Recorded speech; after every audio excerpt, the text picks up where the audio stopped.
शेतकऱ्यांची झोप उडवणारा नवीन हवामानाचा अंदाज जाहीर। आधीचे सगळे अंदाज चुकले। हवामान विभागाकडून मान्सूनची नवी तारीख जाहीर।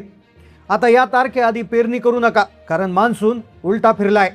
मान्सूनचा वेग बदललाय, ज्यामुळे हवामान खात्याने मान्सूनचा एक नवीनच अंदाज दिलाय आणि ज्यामध्ये खास शेतकऱ्यांसाठी एक तातडीची सूचना देण्यात आली।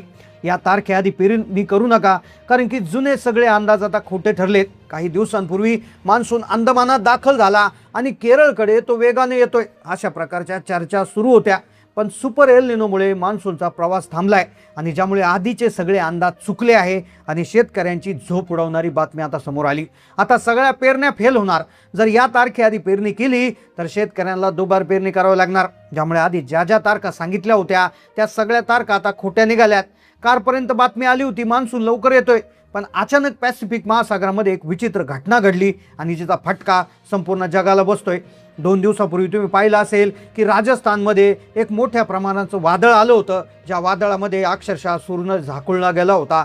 तर चक्रीवादळाचा धोका उत्तर महाराष्ट्रामध्ये सांगितला गेला होता। वातावरणामध्ये अचानक वातावरण फिरलं, वारं फिरलं आणि ज्यामुळे सगळं वातावरण बदललंय आणि ज्यामुळे पेरणीची नवीन तारीख आता जाहीर करण्यात आली। महाराष्ट्रातील तब्बल 21 जिल्ह्यामध्ये चिंताजनक परिस्थिती निर्माण होणार अशी बातमी आता समोर आली आहे। एक बातमी, जेव्हा हवामान विभागाने एक ताजा अंदाज जाहीर केला, ज्यामुळे आधीचा तो सगळा अंदाज होता तो सगळा फेल गेलाय। नवीन तारखा जाहीर झाल्यात। नवीन तारखेनुसार जूनमध्ये कोणत्या तारखेला पाऊस पडणार, पेरणी नेमकं केव्हा करायची, पेरणीची तारीख काय, त्यानंतर जुलै, ऑगस्ट आणि सप्टेंबरमध्ये कशा पद्धतीनं पाऊस राहणार, 4 महिन्यांचं नवीन वेळापत्रक आलंय। यासोबत कोणत्या जिल्ह्यामध्ये दुष्काळ पडणार, तर कुठे सर्वाधिक पाऊस तर कुठे सगळ्यात कमी पाऊस, अशा जिल्ह्यांची यादी देखील आता जाहीर करण्यात आलेली आहे। पहा, आधीच्या तारखा, आधीचे सगळे अंदाज आता चुकलेत। आता नवीन अंदाज आले आहेत। मान्सूनची नवी तारीख आता जाहीर झाली आहेत। तसेच टक्केवारी देखील आता सगळी बदलली आहे। पूर्वी सांगितलं होतं महाराष्ट्रात फक्त 88% पाऊस पडेल, तर काहींनी म्हटलं होतं 90% पाऊस पडेल, पण आता टक्केवारी पूर्णतः बदलली, कारण की मान्सून आता थांबला आहे। निसर्गानं अचानक आपलं रूप बदललंय, त्यामुळे सरकारने एक ताबडतोब बैठक घेतली। त्या बैठकीमध्ये मुख्यमंत्री आणि अनेक हवामान क्षेत्रातले तज्ज्ञ उपस्थित होते आणि त्यांच्याच माध्यमातून ही माहिती आता देण्यात आली। त्यामुळे या माहितीला हलक्यात घेऊ नका। तुम्ही जर शेतकरी असाल आणि कधी पेरणी करायची, कोणत्या तारखेला पेरणीची योग्य वेळ आहे हे समजून घ्यायचं असेल तर ही माहिती लक्षपूर्वक पहा, कारण की सुपर एल निनो आता पूर्णपणे ॲक्टिव्ह झाला आहे। 15 वर्षापूर्वी अशीच एकदा परिस्थिती निर्माण झाली होती, जेव्हा लातूरला रेल्वेनं पाणी नेलं होतं। ही बातमी तुम्हाला आठवत असेल। त्यावेळेस सुपर एल निनो ॲक्टिव्ह होता। आता तो पुन्हा एकदा दुपटीने ॲक्टिव्ह झाला आहे, ज्यामुळे सगळ्या महाराष्ट्रात हाहाकार उडणार आणि शेतकऱ्यांची झोप उडणार आहे, ज्यामुळे मान्सूनची तारीख पूर्णतः बदलली आहे। आता ज्या शेतकऱ्यांना पेरण्या करायच्या आहेत, बियाणं खरेदी करायचे आहेत, खतं खरेदी करायची आहेत, शेतीची तयारी करायची आहे, तर त्यांनी कधी करायला पाहिजे मान्सूनची तारीख, त्यासाठी तुम्ही व्यवस्थित समजून घ्या।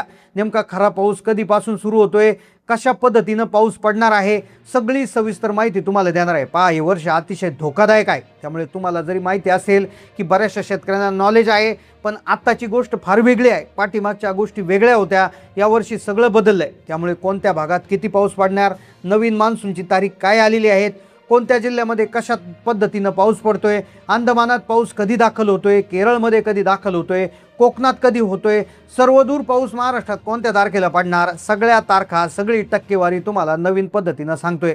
पहा, सविस्तर माहिती आपण घेतोय। पहा, जून, जुलै, ऑगस्ट आणि सप्टेंबर या 4 महिन्यांचा पावसाळा असतो, तो कशा पद्धतीने असणार, कोणत्या तारखेला पाऊस चालू होणार, सगळी सविस्तर माहिती आपण घेतोय। पहा, निसर्गाचा रंग बदललाय।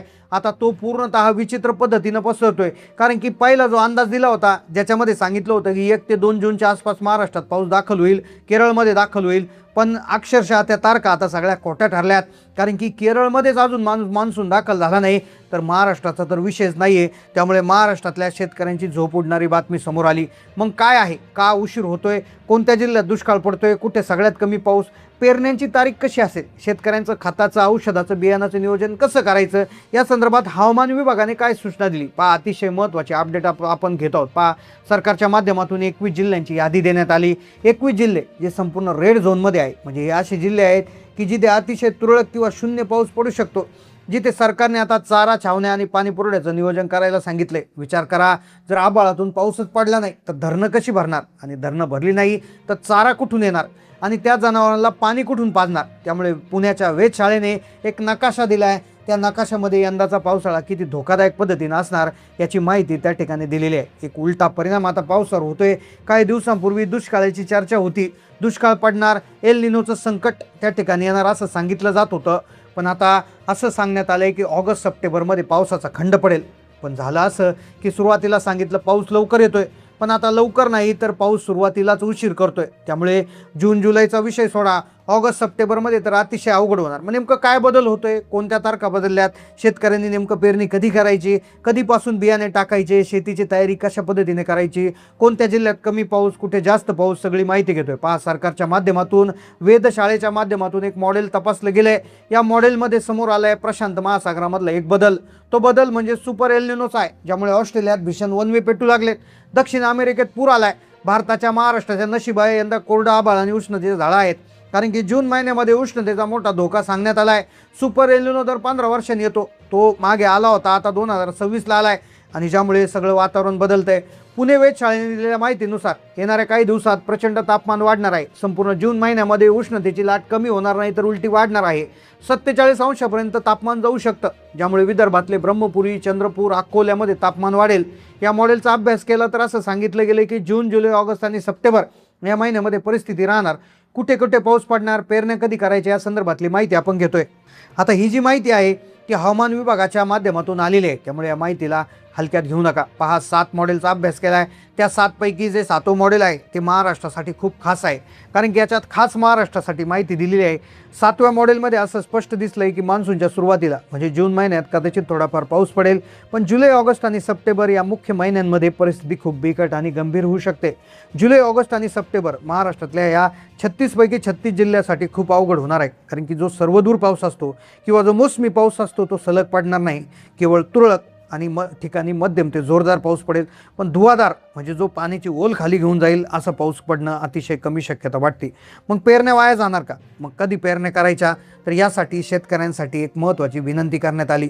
जून महिन्याच्या सुरुवातीला घाईघाईने पेरणी करू नका अशी स्पष्ट आणि टोकाची सूचना देण्यात आली. मग पेरणीची तारीख काय? तर आत्ताच्या सध्याच्या अंदाजानुसार साधारणपणे 16, 17, 18 जूनपासून महाराष्ट्रामध्ये पाऊस सर्वदूर येण्याची शक्यता वर्तवण्यात आली. मग साधारणपणे 18 जूनपासून साधारणपणे 30 जूनपर्यंत हा जो काळ आहे तर हा पेरणीचा काळ असू शकतो असं सांगितलं गेलं आहे. आणि ही तारीख राज्यातल्या प्रत्येक भागामध्ये वेगवेगळी होऊ शकते, कारण की त्याच्यात सांगितलं गेलं आहे की जोपर्यंत 75 मिलीमीटर ते 100 मिलीमीटरपर्यंत तुमच्या शेतामध्ये ओल जात नाही, म्हणजे तुम्ही खड्डा खाणून एक 7.5 सेंटीमीटर ते 10 सेंटीमीटरपर्यंत जर ओल नसेल तर पेरणी करू नका. साधारणपणे तुमच्या शेतामध्ये खड्डा खांदा, एखाद्या काठीने एखादा छोटा खड्डा खाणून तुम्ही त्या ठिकाणी तुमची ओल तपासा आणि जर ती ओल असेल तरच पेरणी करा. अशा पद्धतीच्या सूचना त्याच्यामध्ये त्या ठिकाणी देण्यात आलेल्या आहेत. तर ती जर ओल नसेल तर कुठल्याही प्रकारे तुमची जी आहे ती पेरणी सक्सेस होणार नाही. तर अशा सूचना त्या ठिकाणी देण्यात आलेल्या आहेत. तर या अंदाजावर तुमचं काय मत आहे नक्की कमेंट करून कळवा. चॅनलला नवीन असेल तर सबस्क्राईब करा. धन्यवाद.